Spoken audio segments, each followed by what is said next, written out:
Continuando, estamos recebendo mais uma vez a professora Irlis Lemos, que ela enfatiza tanto a educação que quando nós abrimos o outro podcast, a gente falou que ela era educadora 2 vezes.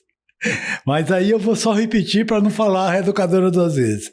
Ela é administradora, psicanalista, escritora e educadora, né? Isso. Então, é com alegria que a gente vai continuar o nosso bate-papo e como prometemos no final do primeiro, ela vai falar um pouco do seu lado escritora. Fale um pouco, Irlis, sobre o Manual Deixado na Placenta, que é esse seu livro, mostre aí para o público, nosso público. Olha... É como se fosse mais um filho, não? É, meu filho literário. Né? Agora estou com outros projetos, escrevendo outros livros. Vai escrever outros livros? Sim, sim. Agora sim, com cunho educacional mesmo. Mas é um outro momento. Então, assim, esse livro, perguntaram assim, por que o nome, o Manual Deixado na Placenta? Como eu trabalho com comunicação, tudo na nossa vida é construção. Não existe um manual. O manual é para televisão, é para o telefone, é para o ar-condicionado. Manual é para coisas. Pessoas não têm manual. Não tem manual para criar filho, né? Não tem... Pessoas não têm manual. Pessoas têm são iguais, não. Né? Pessoas têm relacionamento. Dê curiosidade no público, mais ou menos, do que é que você trata no livro. O livro eu falo da primeira infância. Primeira infância. Falo da primeira infância. Vai até 5 anos? Não, até 8. Até 8 é a primeira infância. Primeira infância até 8. Aqui talvez eu passe um pouquinho, mas até 8. Então, mostrando o dia a dia da comunicação, de ter uma comunicação mais assertiva, de como você pode se comunicar melhor, né? Com filhos não é diferente do que você faz dentro de uma empresa. O que muda é que com filho você tem o envolvimento emocional. Envolvimento emocional. E dentro da empresa, eu gosto de gostar das pessoas, eu sempre falo isso. Eu não gosto de suportar ninguém, eu gosto de gostar das pessoas. E quando você suporta? Aí eu uso o meu lado profissional e sigo, mas eu gosto de gostar. Algumas pessoas eu vou precisar suportar, mas eu gosto de gostar, porque quando eu gosto é mais fácil. Então, isso aí você apresenta no livro? Não, e aí aqui no livro são relatos, né? São relatos. Baseados em você ou de terceiros? Em mim também, né? Em mim também, né? Tem terceiros e tem meus. Mostrando como nos ajustes da comunicação a gente consegue ter uma melhor educação. Então, se você se comunica melhor, você educa melhor. Dentro da empresa, se você comunica melhor, você educa melhor. Você não está ali para educar o seu funcionário como um pai educa um filho, mas dentro da empresa, sim. Você está ali dizendo para ele como é o funcionamento. Então, você está educando. Me diga uma coisa. Então, você transporta para a empresa o que você aplica no lar? Transporto. Quando eu comecei a fazer... eu dava treinamento nas empresas da parte de processos, né? 5S. E aí, eu comecei a perceber, e todas as empresas são muitas, né? Mas assim... A grande maioria. A maioria dizia o seguinte, porque foi feito um trabalho aqui, mas depois degringolou. Foi feito um trabalho aqui, não. O pessoal fala demais que essas assessorias ou consultorias resolvem momentaneamente. Exato. E aí eu comecei a perceber, e aí eu falei o seguinte, eu disse, a partir de agora, eu falei em uma empresa, a partir de agora, para eu estar aqui, eu vou querer trabalhar o seu pessoal de forma emocional. Por quê? Porque ele vai fazer o processo e depois ele não tem força emocional para segurar o processo.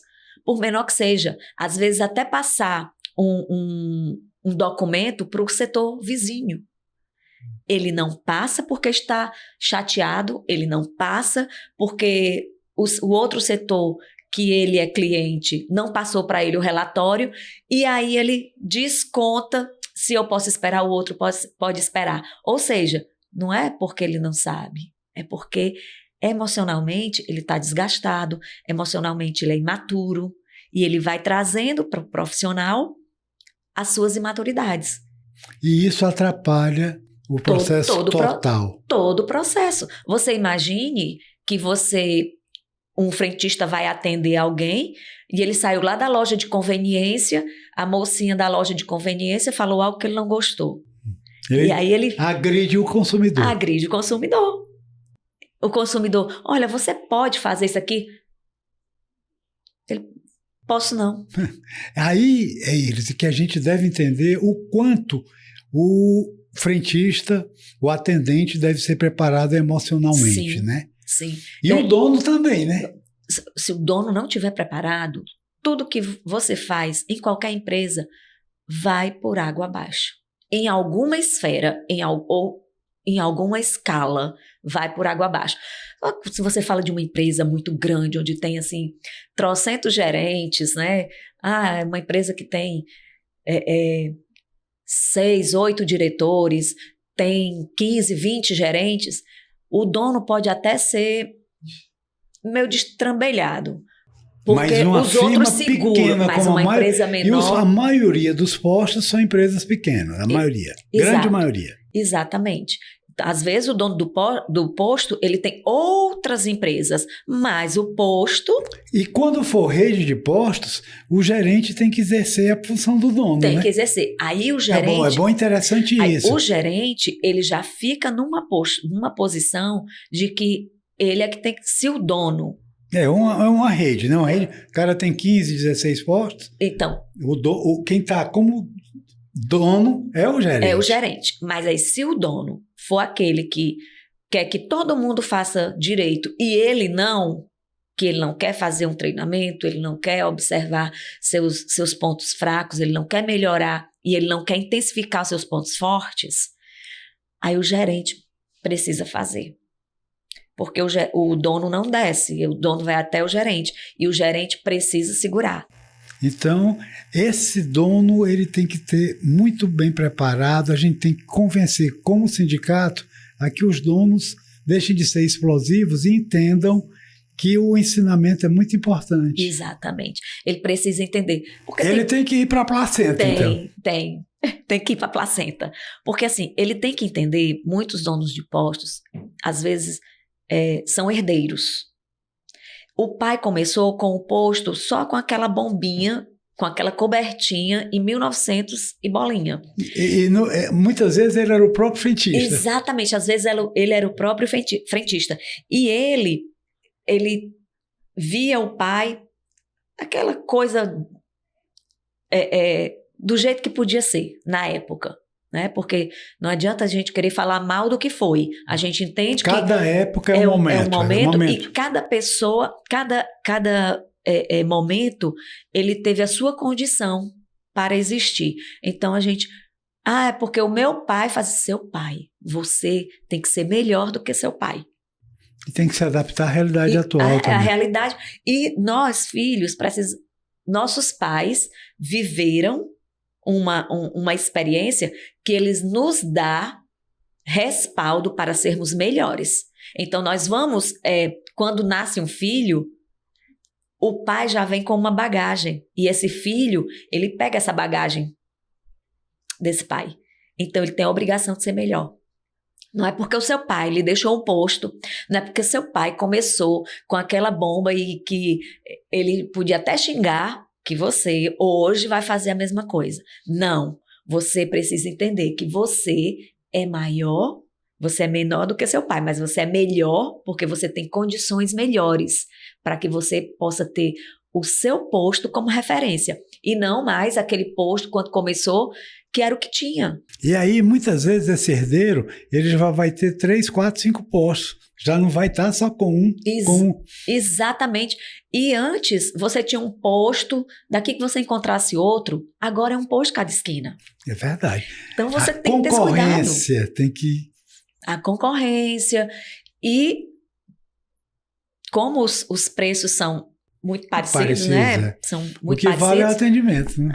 Atendimento, você vai fazer o quê? Se esse posto aqui é 6,25, o outro é 6,25, eu vou onde? A qualidade é toda igual. As várias bandeiras você não tem distinção nenhuma da qualidade. Não tem. O preço é quase semelhante. Exatamente. E só tem que atender bem.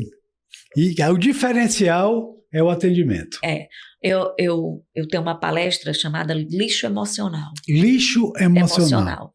Exatamente tratando... Mais uma qualidade sua que eu não qualifiquei. É palestrante.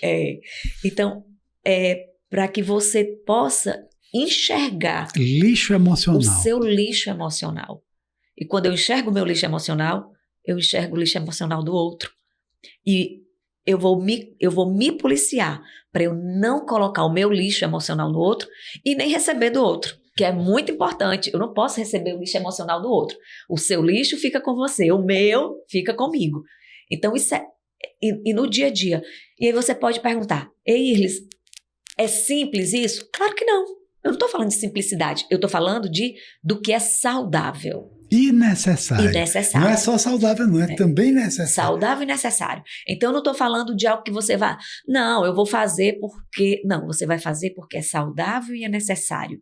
E tudo que você vai mexer com as suas emoções, que você vai mexer com suas limitações, vai doer em você. E na maioria das vezes, principalmente os homens, eles vão camuflar.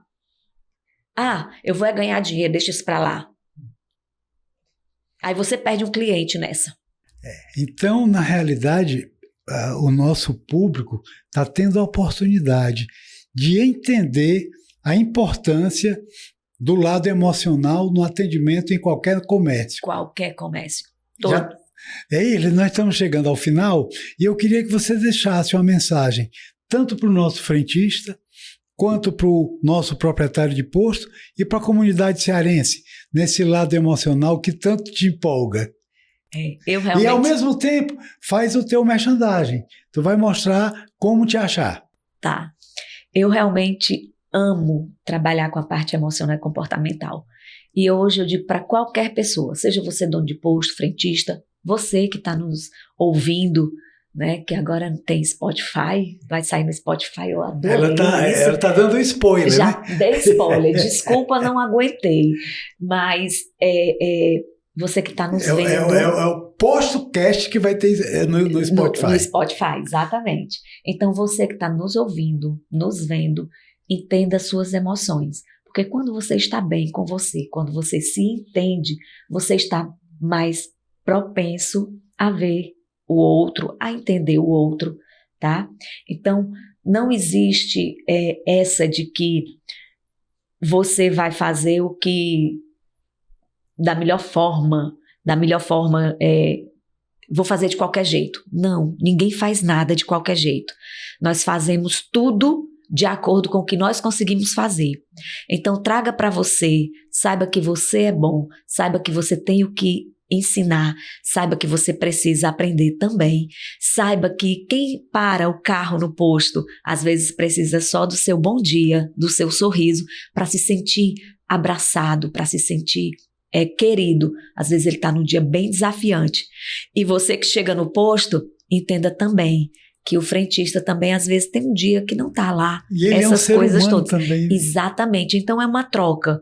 Se você percebe que o outro tá com um saquinho de lixo, aí você, nossa, não vou receber, mas eu também vou segurar o meu para que o lixo dele não instigue o meu lixo, para que eu não rebata, né? Então, vamos olhar um pouquinho para as nossas dores emocionais, para o que nos faz ter emoções que não são agradáveis ao outro e que não são agradáveis a nós mesmos, porque nós nos machucamos quando nós machucamos o outro, quer seja por um atendimento, quer seja por uma palavra ruim, quer seja por uma cara emburrada, que o outro não tem nada a ver com isso. Então, vamos amar mais, vamos respeitar o nosso cliente e nos respeitar, porque nós somos importantes, não importa a sua função. Como lhe achar? O meu Instagram é Irlis Lemos Coach, tá? Lá você me encontra. Também pode ser pelo telefone, eu tenho WhatsApp, 988230249.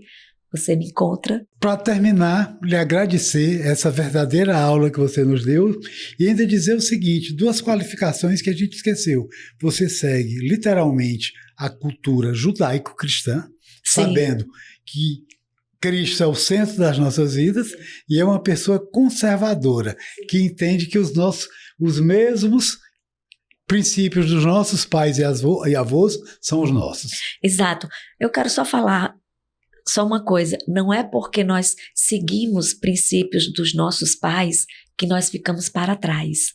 Pelo contrário, nós seguimos os princípios dos nossos pais e esses princípios já é um degrau para que a gente vá além. Então, eu olho para trás para eu poder seguir, para eu poder crescer, para eu poder melhorar. Então, eu sou, sim, conservadora. Nesse sentido, sim, literal. Sim, sim. E judaico-cristã também. Muito obrigado. Eu que agradeço.